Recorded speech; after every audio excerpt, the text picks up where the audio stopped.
Hey everyone. So it's time for another episode of Dick Racy. Dick Racy and the Dick of Steel. So Dick Racy was driving along, night, after.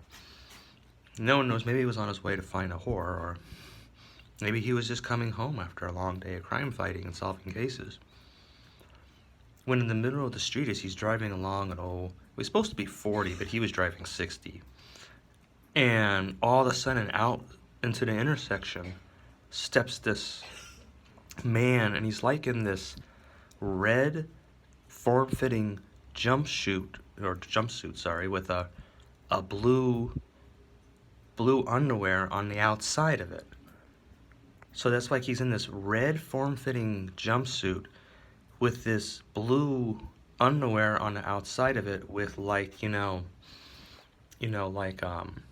an orange trim, and he has this blue cape, but this cape is sort of bedraggled and messed up, and he has this giant erection that goes like at least, well, conservatives say it's like about 24 inches, but some have even reported up to 48, and apparently a lot of it has to do with your perspective, the lighting, your angle of view, and several other things, also maybe your emotional mindset, and perhaps there's even some variability depending on the situation. But anyway, he has a very large erection, a very large and extraordinarily prominent erection. And as such, by him standing right in front of like Dick Racy's, surging 60 mile per hour convertible police cruiser, he just, the grail just slams right onto the guy's dick and just rams straight through to, the dashboard over his right, between the glove compartment and the steering wheel, just pow, and just stops the whole thing, almost deploys the airbags, and Dick's like, oh God, the airbags, no, they're such a pain, and he's like, he's spinning back and forth on the airbags with this giant dick beside him, oh God, oh. And then the silence falls over the whole scene, because, no one else is driving by. I think the street light changes from green to red, and, and there's just silence there, and the engine smoking, and and then like maybe a little beeps from the dashboard, and there's just this silent silhouette on the other side, and it's just complete silence and stillness, and so Dick's like sort of coming back to him, so whoa, and he's looking at this giant dick, this huge, thick, horse-like dick, just stretched out, all growing. Whoa, he's like, and he can't help himself, so he sort of knocks on it, knocks on the shaft, and it has this metallic ring to it, like ding, ding, ding. It's like, oh shit, it's like it's made of steel. And that's when he raises his eyes, and there it is, and on his chest, in orange, there's this giant, blue D, okay? And that's when Dick realizes that he's heard rumors on the street, but it's actually true. It's the Dick of Steel. So no, he doesn't know what to make of this, because, is it friend or foe? And so he's sort of like, he starts trying to struggle out of the car, and that's when the Dick of Steel says, do you need a hand? And reaches forward this hand, and so Dick grabs it and just pulls him out of there like nothing, and just picks him up like he's, like, I don't know, like a feather or something, and just puts him carefully back down on the street next to him, and then with this magnificent, heroic, beautiful gesture, he yanks his dick out of the car. I mean, I've never seen anything like it. I've watched a lot of porn, okay?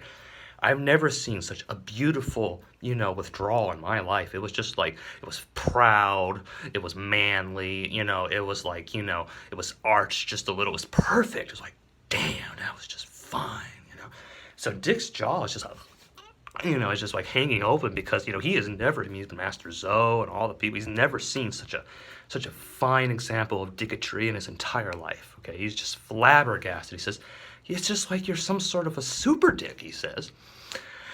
And the other guy doesn't say a word. And he just sort of looks off into the distance, and he's just, standing in this empty intersection because now the cars are sort of like off to the side out of, like whatever.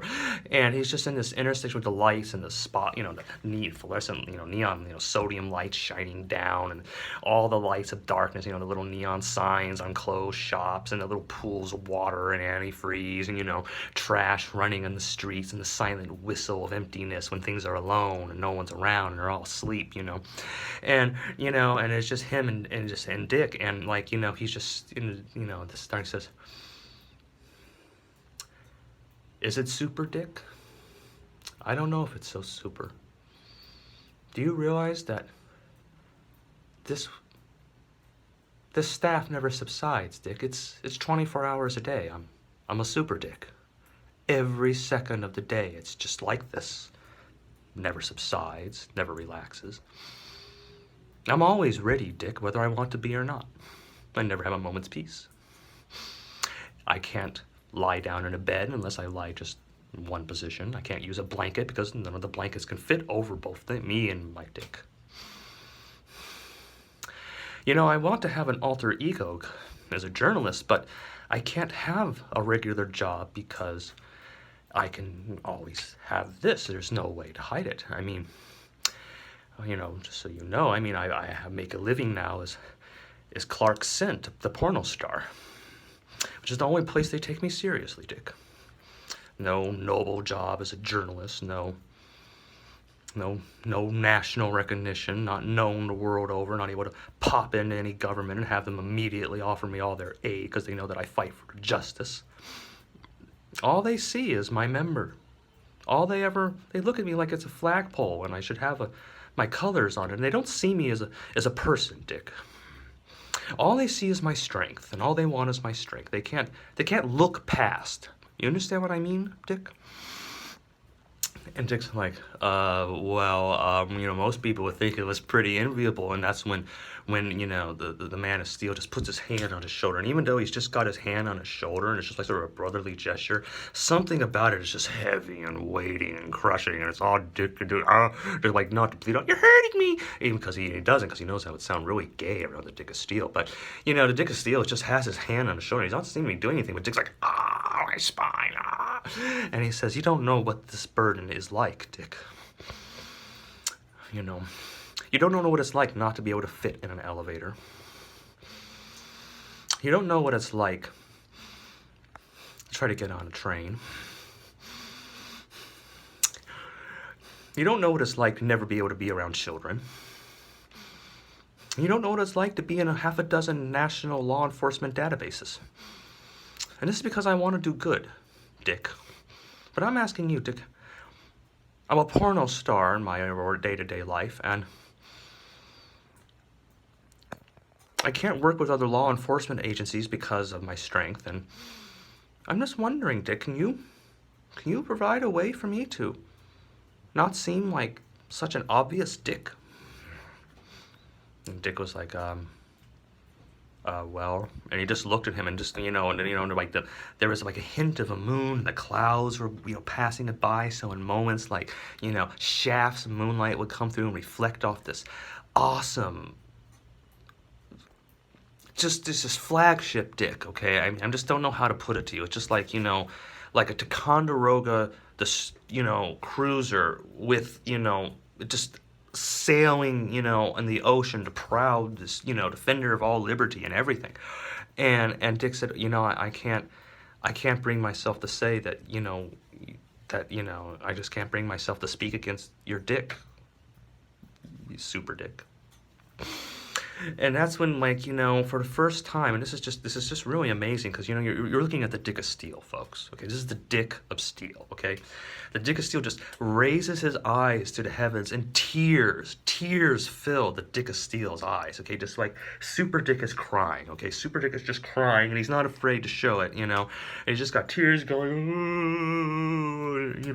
and they're even running off his dick, because they're going down his cheeks and down his manly, profile chest, and going down the split, you know, to lying down the torso, and then it's going down and just sliding down, and some, you know, just like this glistening dick of tears now. It's like this weeping dick of steel, you know, like this, the dick is just weeping, ah, and it's not weeping, you know, the good stuff, it's weeping like salt, you know, ah. So there he is, and he's in this, you know, in the middle of the city in darkness, and just sobbing away, and his dick is just overflowing with tears, okay? And, and like, you know, and Dick is like, you know, oh my God, he's beginning to realize, like, you know, if I don't say anything, is the Dick of Steel gonna turn bad, you know? And it's like, you know, Dick says, you know, they never show really strong men turning to God, Dick. I mean, I can remember all 2,000 in my comic books, and they never ever show me turning to God. I don't even know if someone who's a super dick can. Are they supposed to do that, or is the super dick supposed to have that turns to God?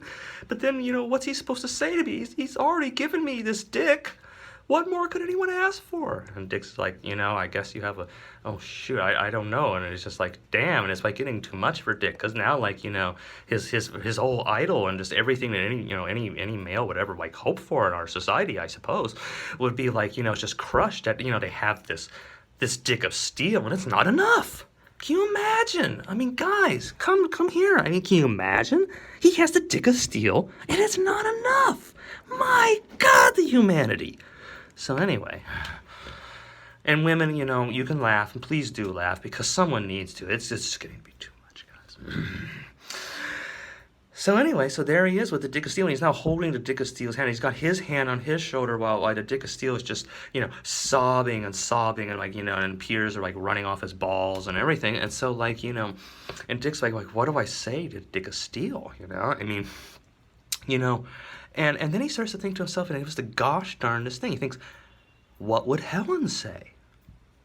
And in case you're wondering, that's his girlfriend, or it might be his wife, or it could be his ex-wife, or it could be a psychiatrist, or it could be his police counselor, or she could just be a nurse at the trauma ward. We're not really sure what the relationship between the two is, but they have a very deep and passionate relationship. And so he starts thinking to himself, like, what would Helen say? And then he just turns to the Dick of Steel and just says, you can do it. And so then, like, the Dick of Steel, like, he wipes his face and gets, you know, takes a moment to compose himself, and he gets this, squares his shoulders and looks all dignified and says, thanks, Dick, and then flies off into the sunlight, because the sun is rising. And Dick, well, he would have gotten back into his car, but instead he Ubered it back and found a whore.